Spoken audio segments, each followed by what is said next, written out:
You close here, you got a breakout. Now, what does this mean? Well, if you'll notice, every time this thing rallied, the spread up to that green line, that was also gold rallying in price, okay? Including the recent move from 2024 to the present, gold exploded in price, and so did the spread. You're just now breaking out freshly of a massive decade plus structure. If this were a price chart, some little company that produces a product and it had a base like this, and you saw that breakout, any technician would say, I got to buy that guy. Okay. Well, what this I don't Price know about the correction? downside. The downside in the stock market really is going to be sort of irrelevant. It won't be irrelevant in the first year or so because the only thing the average guy right now is not controlling his own investments, but does have his retirement account. It's controlled by outside forces, and that's the only thing he's smiling about. That is, if it reflects the S&P.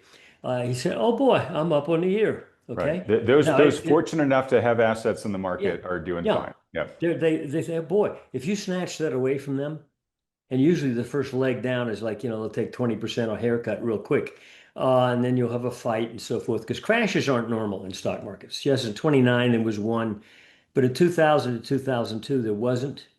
And it was a year after the high in 2008 before you ever had a crash-like event. It was already been down for a full year, but it's not normal. So you don't need that to take the market down. But if Right. once you take, So just to be clear, you're not calling for a crash necessarily because it no, could be just a slow grind over it could years. be a massive decline that has never had a crash event in it. Crash event is defined as like 30% drop in a couple weeks. Okay, that's rare. It happened in 1987 S&P. That time it didn't break annual momentum, therefore it turned around and went back up. This time it's a different situation. But point being that right now, the only thing the average guy's got is, let's say he's 5, 10 years from retirement, is he's smiling, at least I got my retirement account. He's probably late on his mortgage. His credit card is maxed out. He has to file for delays on his tax return because he can't afford to pay it. You get the point. Behind the headlines, the global debt picture has reached a dangerous threshold. Governments in the US, UK, Japan, and Europe are carrying unprecedented burdens, while the bond market, traditionally a stabilizing force, now behaves unpredictably. In recent weeks, even Federal Reserve officials acknowledged growing illiquidity in long-term bonds. Despite market weakness, yields remain stubbornly high, signaling stress they can't fully control. These cracks suggest official reassurances are masking deeper concerns. And when major investors pull back, a domino effect follows. Layoffs grow, spending contracts, and asset selling accelerates. What looks like a small shift can quickly become a destabilizing wave. Another double-digit year for the third year in Yeah. a row. Yeah, you take that, let's say we end up the year, we gain 10% on the S&P or so. Okay, fine. Okay. Uh, he'll still smile, but if you take that away in the first quarter of next year, and he's got nothing to smile about. Therefore, emotion comes into play. And already we're seeing emotion out there because we're seeing partisan splits within the Democrat Party. There's a lot of emotion. Republican Party is splitting now, fracturing in ways that probably are not going to come back together. So you're seeing evidence of the consequences of this bubble burst even before it bursts.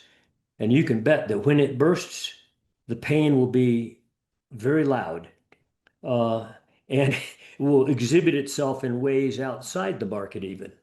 Uh, and right now we have a debt problem that is at crisis level that is way beyond just mortgages. We're talking about central government debt, Japanese debt, UK debt, US debt. We've got a US T-bond market that acts like it's comatose.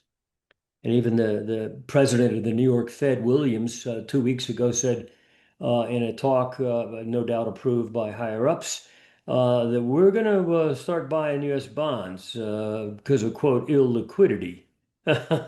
Yeah. Bonds are supposed to be the 40% alternative to the stock market. Right. And yet, when we got trashed, stock market during that last week and even before that, off of the 7,000 high, we dropped down to 6,500 last week. It took several weeks. Bonds didn't recover. Bond prices laid there at high yields. Prices just wouldn't rally. Yields wouldn't drop. They don't control the long end of the debt market, and now they're trying to, meaning they're concerned about something. I don't know what, because they all say everything's fine. but obviously they're concerned about something. Recent events show how fragile the belief in normal can be. Bitcoin's sharp drop from above $108,000 toward $80,000 shocked many who believed the asset could only rise. That volatility rattled young investors and wealthy holders alike, dismantling the illusion of effortless profit. During moments like these, people begin questioning everything: the durability of institutions, the reliability of central banks, and even the future of taxation systems. When enough individuals doubt long-standing structures, the political landscape shifts.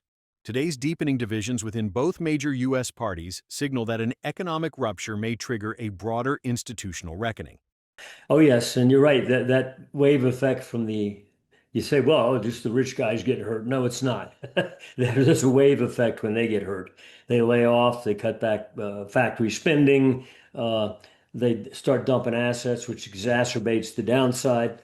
Look just what happened to Bitcoin, which, by the way, we called. We said there's a potential crash here. We've been arguing that for about 6 months. We defined the trigger number. The first number was 108,000. Okay. We broke that, 6 weeks, 5 weeks ago. And then we had another level at 101,300, 101,300 as a second trigger. Well, next thing you know, we're at 82,000. Okay. That hurt a lot of people with wealth, and also a lot of the young generation that thought, hey, this is an easy train to ride. They'd never seen an event like that, didn't think it could happen. So all of a sudden, notions of normality go out the window. And when you have notions, you don't know what's going to be here next year, what institution, what presumed assumptions about Federal Reserve, is it going to be here in 2 years? Maybe not. Maybe there's enough disgust at its inability to do what it alleges it can do that it's gone. Also, what if the average guy just can't pay his taxes on time? Like talking, let's say next year after a downturn. And suddenly the government has to make a decision. Heck, the IRS simply is not a source of revenue for the government anymore, not effective anyway. Let's go to a sales tax. So all kinds of notions of prevailing trends, income tax, Federal Reserve always going to be here. All those things go out the window. Two-party system even. We've got a totally fragmented Democrat Party. You got right now what looks like going to be a fragmented GOP. Hey, what if we evolve into a 3 or 4 party system? Okay. Think about So that. I'm just going to interject just for a second here because, Yeah.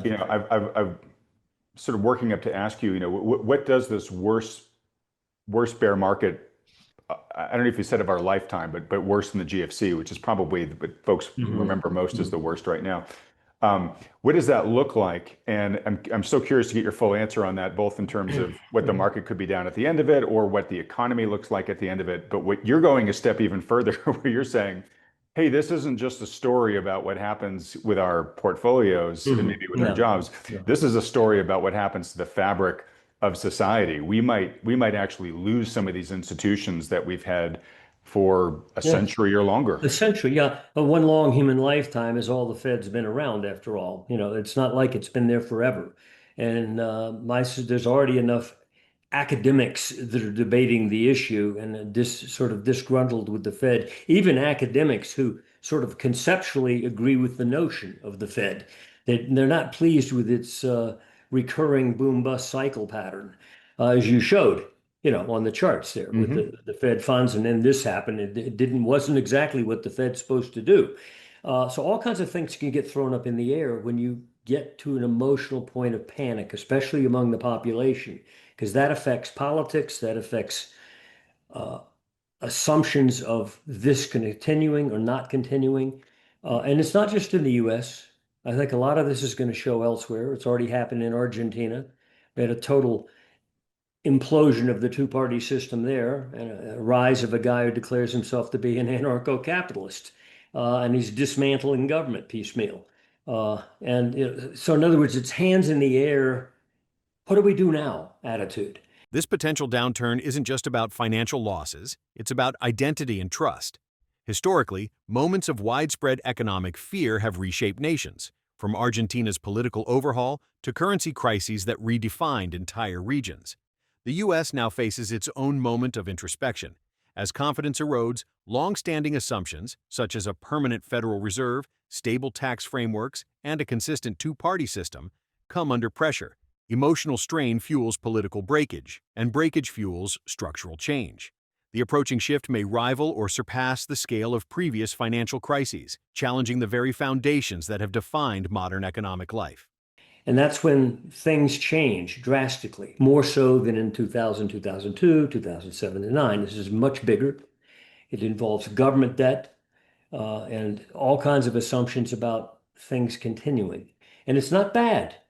You know, if something has been wrong and you've kept it in place for a century and yet it's not worked and you reject it, maybe that's a good idea. That's what I was thinking about asking Yeah. you as you were talking, which is, Yeah. well, obviously what you're forecasting here for the next couple of years, at least say, pretty dark, probably not going to be a fun time to make it through. But does it make you more pessimistic or more optimistic about Oh, what happens when we oh come through? yeah. Very optimistic. I'm sitting back like at the end of the bleachers watching a football. I'm not a sports guy, but this is like one prolonged sports game. And I think it's going to work out the way we assess.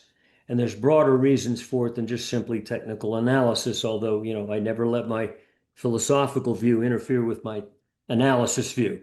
Yeah. But right now, I think there's some other, there are places out there to make you smile big time during this situation.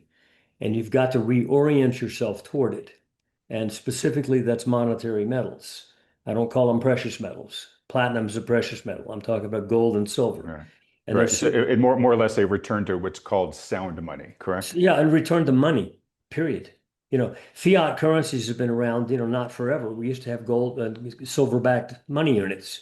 In fact, there's some major governments in the world at surprising places who are saying they're going to do that maybe. Not us, but the Chinese are talking about it, so Mhm. forth. Uh, Once there's a realization that fiat money has been a prolonged drugged cycle, people will reject it. Like, when your grandfather built the house, cost him $4,500. When your father built the house, median price was 45,000. You want to build one, it's now 450,000. Okay. What's that? Because the housing prices are really rising? No, it's the degradation of the money unit. Right, right. The purchasing power of the currency is Yeah. degrading. Yeah. Yeah, and that's hurting people. They wonder, where's the inflation coming from? It's not because there's a short wheat crop or suddenly you can't get copper out of the ground. It's because the degradation in the money unit, and the money went into stocks initially when they printed money.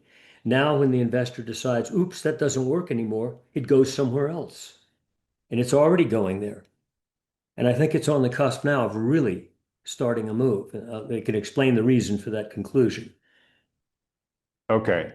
So I'm going to ask you more about Okay. the monetary metals. I'm going to ask you more about Bitcoin. I'm going to ask you Yeah. more about commodities, et cetera. Let me keep digging here for a moment on kind of the problem side of the ledger, and then we'll get more to the hopefully solution side. But just stepping back one step. So as we go through this period of transition, which I'm guessing you're probably familiar with Neil Howe and the concept of the fourth turning. But I've had Neil I'm on this familiar with it. program. I don't necessarily share his assessment, but I think we're actually in what he's describing now. Okay. For his own methodology, he comes up with the same conclusion I do. This time it's different. I agree with Yeah. him. Despite the unsettling forecast, the long-term outlook may hold opportunity. Some analysts believe the global financial system is approaching a necessary reset, one that could eliminate failing models and usher in more sustainable structures. Many see gold and silver, historically tied to stable value, re-emerging as credible monetary anchors. With several nations exploring asset-backed currencies, confidence in purely fiat systems continues to erode. The dramatic rise in precious metals over the past year suggests capital is already migrating towards safer ground. As the old system weakens, sound money may once again become the foundation for economic renewal. You close here, you got a breakout. Now, what does this mean? Well, if you'll notice, every time this thing rallied, the spread up to that green line, that was also gold rallying in price, okay? Including the recent move from 2024 to the present, gold exploded in price, and so did the spread. You're just now breaking out freshly of a massive decade plus structure. If this were a price chart, some little company that produces a product and it had a base like this, and you saw that breakout, any technician would say, I got to buy that guy. Okay. Well, what this spread chart is saying, there's about to become a massive shift in asset performance and preference into monetary metals and out of the S&P. This breakout signals that the arm wrestling match that we've seen for the last decade, up and down, really basically sideways, either side of 50%, okay, is saying, I've just broken out. This is something starting, not ending. So what I suspect is going to happen following this breakout, this technical signal, is that more money flow can rush into the monetary metals, which it's already been doing, as evidenced by the breakout, and outflow coming from the stock market. This just begins it. So in effect, if you flip this chart upside down and did it the other way, divide the S&P into gold, you'd see a topping pattern breaking through a support line. So either way, it says big asset change out of stocks, out of the paper bubble, into monetary metals. This is the chart that I think is the most important one right now for any investor. One of the most significant signals today comes from the long-term ratio between gold and the S&P 500. After a decade of back-and-forth movement, the chart has finally broken out of its range, indicating a major shift in investor preference. Historically, such breakouts precede extended moves into hard assets and away from overinflated markets. If this trend continues, substantial capital may leave equities and flow into gold and silver, reflecting both distrust in paper wealth and the search for real, enduring value. This transition marks the beginning of a generational reallocation that could redefine the investment landscape.